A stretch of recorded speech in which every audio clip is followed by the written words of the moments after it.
What's up, Grind Squad? Is DG coming at you again, and this time I'd like to discuss the teaser that Plarium had released the other day about what they have coming up next in Raid.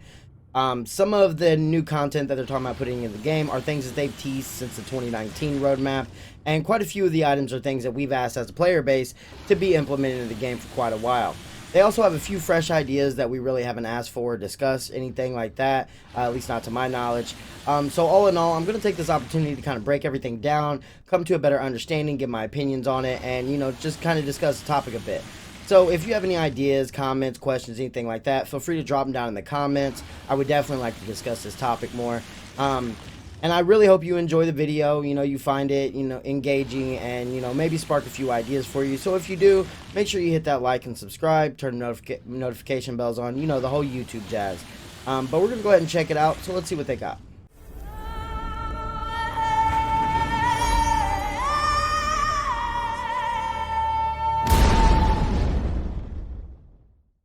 Okay, now jumping into what they've teased about.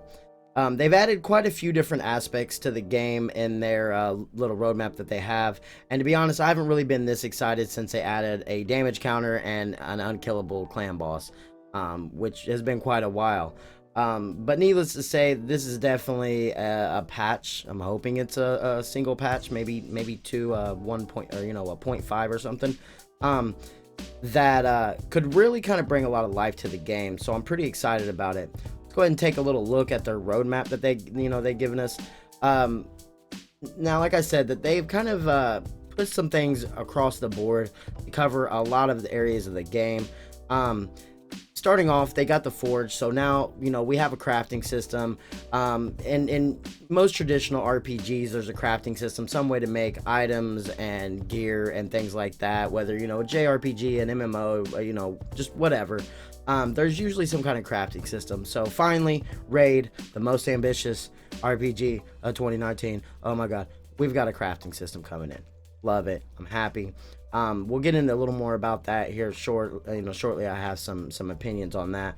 Moving on down, we have the advanced quest. Now, if you don't know, hello, my name is Dragon Grind, and I'm a habitual grinder. I love to grind. So with these advanced quests, that gives me something to do on a daily. Now, we already have our daily quest as of now, but it's so monotonous with pretty much the same 7 quests every day. It takes about 15-20 minutes if you sit down and focus down on it and just get your dailies done. And as long as I'm not on stream, which link in the description, I can get these done in pretty much no time, and then it's back on to gear farming or just the general hoopla of just advancing it throughout the end game. So with these advanced quests, they give us some more targeted objectives throughout the day on a day-to-day basis, as well as some pretty good rewards. I'm definitely happy to see the advanced quests come in there. But between that and, especially for new early to mid-game players, between that and the challenges and the Arbiter missions and everything, it just kind of gives you plenty of options for resources and, gives you things to do throughout the day, whether you're into this, that, or the other. Now, moving on, we got the new champions. Along with the new champions, we've got a rebalance list for the old champions. So we've got some new champions, and I was actually surprised to see some of the, from what I've noticed in the teaser, kind of surprised to see some of the champions myself, and I'll touch on that subject when we get later on down the line.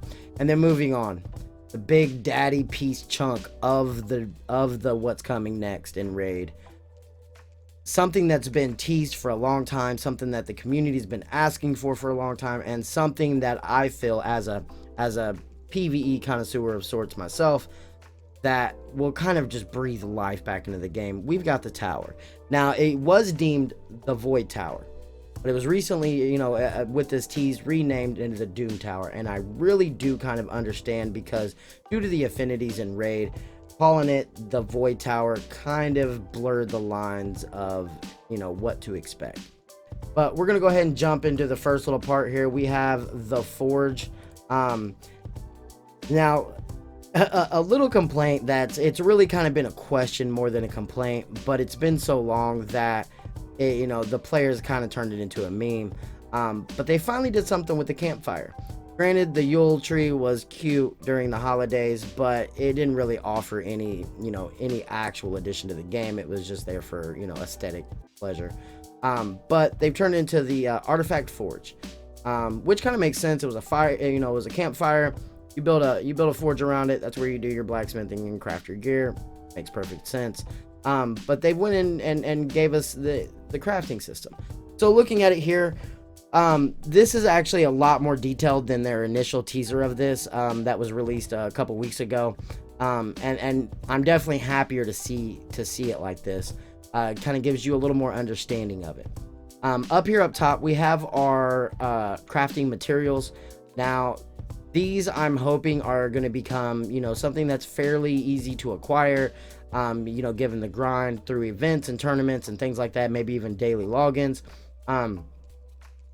And that's going to kind of what I would expect to be a common reward, maybe like on the sidebar for tournaments, or maybe mid-tier for events, things like that, or even filler for the logins, that people are going to be able to acquire these fairly consistently and be able to craft gear. And the reason why I don't believe that they're going to really limit the crafting materials is because that there is something else that they've added to the crafting system called charms. And let's jump a little bit further. There we go, charms. Now the charms are going to be used, from my understanding, to help you decide what piece of gear is forged, but more importantly, what substat. Now if we backtrack just a little bit here, it shows that the sets that you're going to be able to craft here, which I'm pretty sure it's going to be, you select it, you put in the materials, you pop out the piece. We've got the swift parry and deflection, which is very nice. Up till this point, it's pretty much it is just for platinum tier players. So we're gonna the general populace is gonna have access to those. That's very awesome, because to be honest, some of these sets seem a little bit more directed towards some PvE, or definitely would be helpful in PvE content, as well as the swift parry is probably pretty ideal for arena. So looking at it, we're gonna have those, and then we've got set 1 and set 2 down here. Those are actually 2 of the new sets that's going to be coming in. We actually have got a little teaser here for those. This is a picture that they posted on their Facebook. We have the resilience set and the perception set. The resilience set to me kind of seems subpar. It's 10% HP and 10% defense. I mean, not really bad set to me.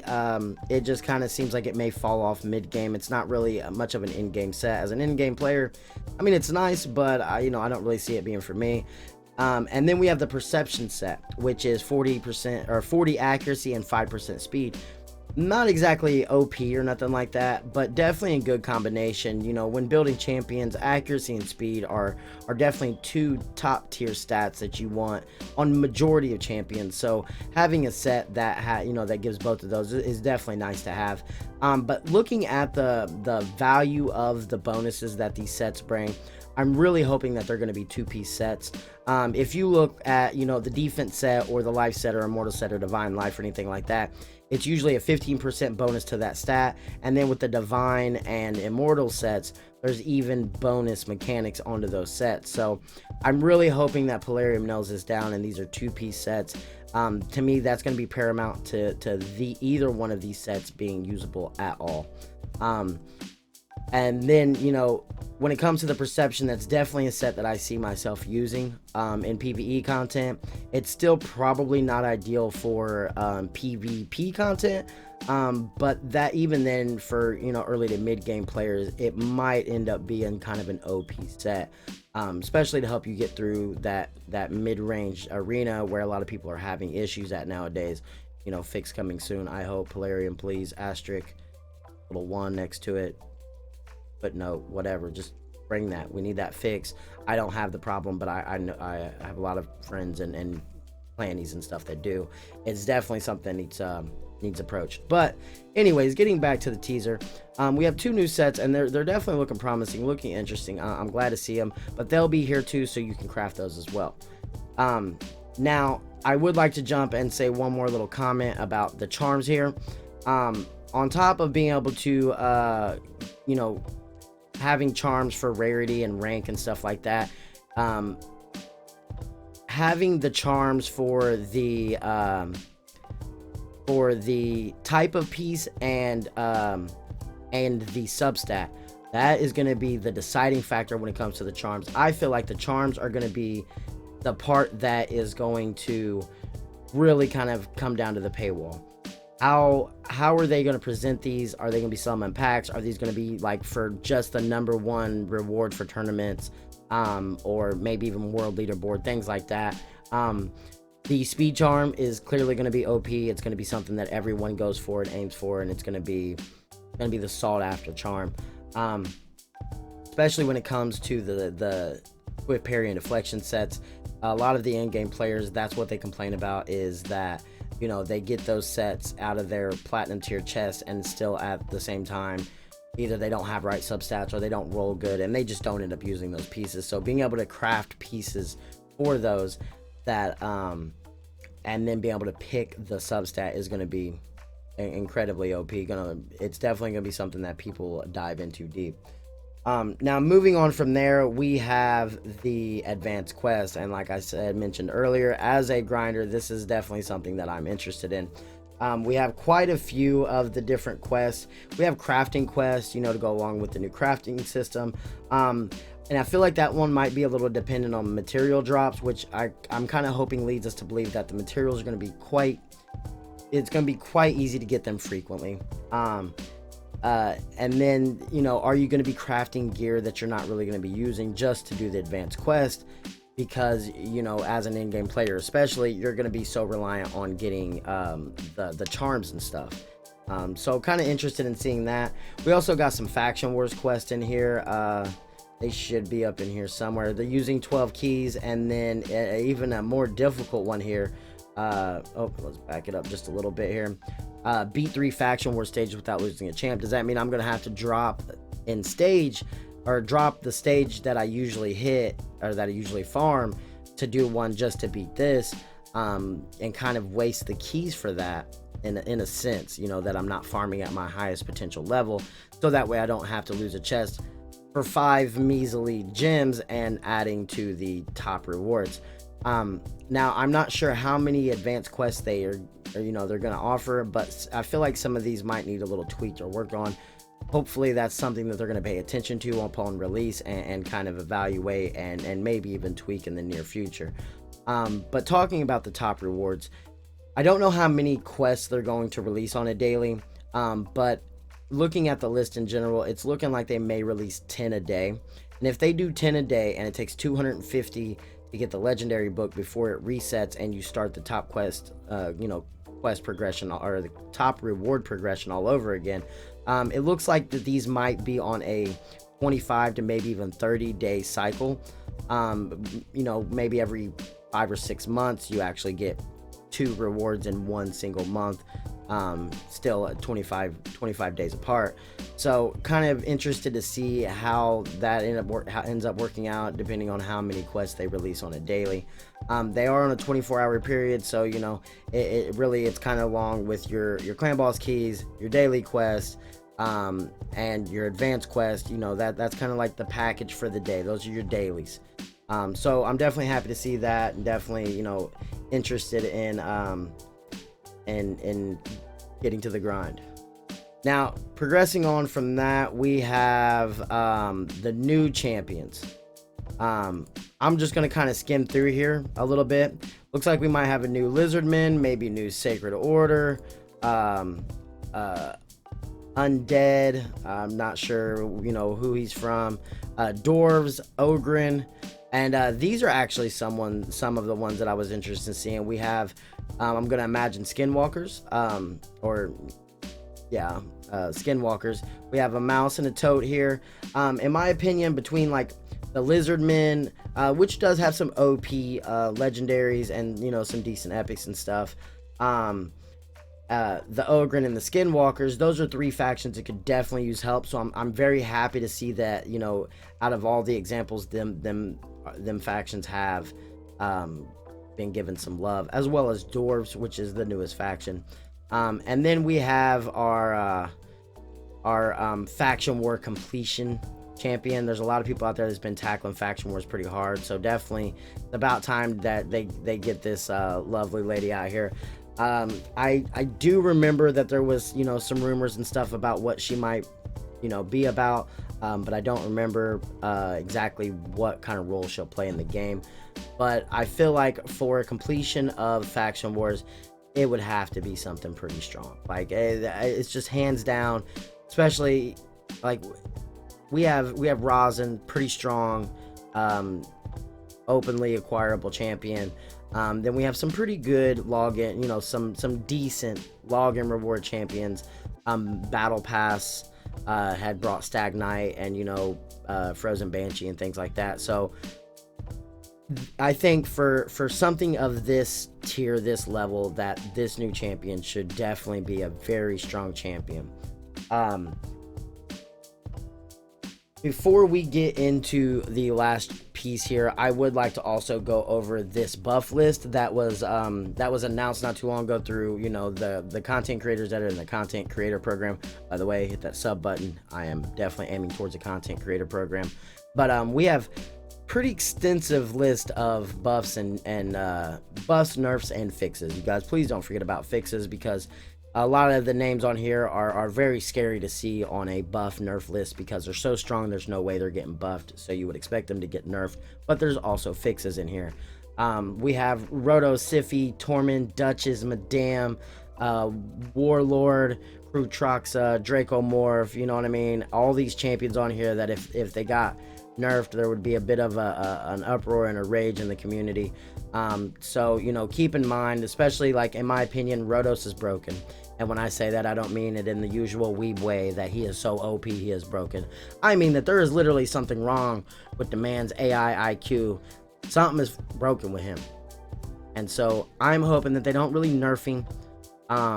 He's meant to be, he was also a fusion, so, you know, keeping those globally acquirable, not through shards, not through RNG, not through major paywall champions, still strong, is kind of pivotal to keeping the player base happy.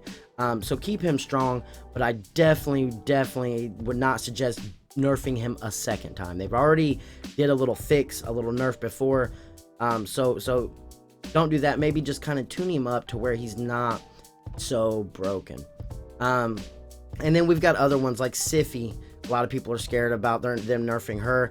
If they just made her sleep on her A1 not irresistible, that would give her a little bit more of a defeatable edge, because, you know, she can just snipe out someone. You're skipping your turn, and things like that. On top of her, the rest of her kit, she's just so OP.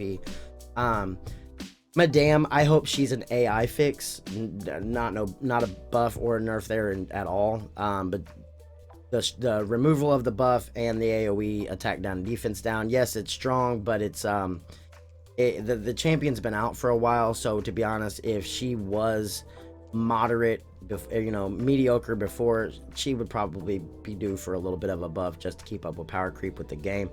And then Draco Morph's a big hot button. It's like, oh my god, if they break Draco Morph, I'm uninstalling the game and giving a 1-star review. I'm not not suggesting it, I'm just saying a lot of people are pretty skeptical and pretty scared of the Draco Morph incoming nerf, but I feel like it'll be a very minor nerf. Probably, you know, coming up with or probably coming down to his raw damage that he does with his A1.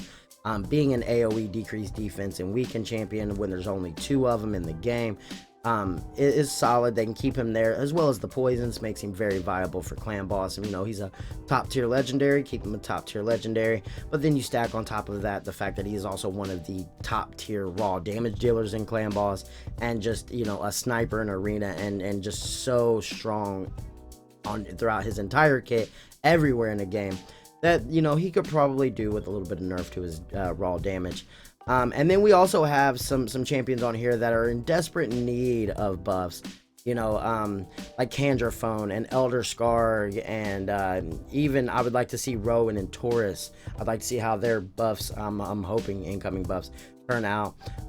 Definitely would like to see some of these champions kind of buffed up, most particularly some of the legendaries like Kamikaze, Hawkhorn, Smash Lord, The man looks like he would be a great champion, and then he kills himself, and it's like, oh my. You know, Astrolith, they've constantly been trying to keep her in the, you know, in the usable category. They buffed her, and she still ain't really with much. So I'm interested to see what they can do with her. Androphone, on paper, he looks like he could possibly just hit so well, and then it's just like, it's just not enough to just slot him in and use him as a raw DPS much of anywhere. So, you know, outside of Faction Wars, you know, every faction has that champion. Well, he's good in Faction Wars, so I'd like to see some of these champions definitely hit. It's definitely a hefty list, and I'm excited to see what they do with it. But you know, for all those people that are out there that are scared, make sure you keep in mind that some of these will just be fixes. Now moving on to the big Lebowski here. I don't know, I probably said that word all wrong. Big Lebowski. No, that's it. We have the Void Tower. Now I'm gonna let this one play a little bit because, you know, I'm kind of interested, and I can kind of do the little rundown as it goes. But the Void Tower is going to have a scaling difficulty. You're going to have normal, you're going to have hard. I'm expecting, you know, Nightmare in the future, maybe even Ultra Nightmare, you know, be damned, raid goes on for a few years. But essentially it's going to be a pretty straightforward kind of thing here. You have these multiple stages that they're calling floors, that you're going to be able to progress through. It's a monthly reset. There's 120 floors in total, including the secret rooms. There are secret rooms. I believe that includes the secret rooms. And keep in mind, the secret rooms has special conditions, which I am very, very, very happy to see. You're not gonna be able to just build one team to go all the way through the tower, you know, so strong, until maybe, you know, towards the end you might change it up for the boss.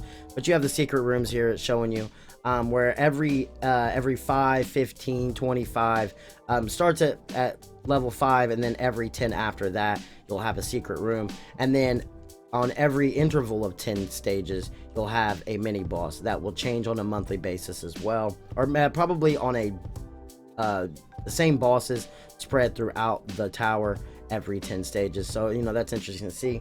And then you've got the final boss. The final boss rotates monthly, and I came from Final Fantasy Brave Exvius, where they had these weekly they called them trial bosses, where they every once in a while they just release a boss. It was actually a world boss that the entire game tried to take down, and then a boss that you could actually just, you know, get rewards based off of how much damage you do in a certain time frame, just different things like that. So I'm happy to see the fact that they're going to implement different bosses. We've got a spider, we've got a crab, we've got a dragon, you know, we've got different kinds of bosses here. I'm definitely excited to see those. And hopefully they come with very, very niche mechanics, in where you have to have the certain mechanic in your team, you know, a certain part of synergy or something like that. Not necessarily a certain champion, but, you know, just having they take, you know, multiply damage when under a heal reduction, even though they don't heal themselves, or they do and it's minor and you could probably DPS it, but if you bring a heal reduction it does more. Just whatever. I would definitely like to see that.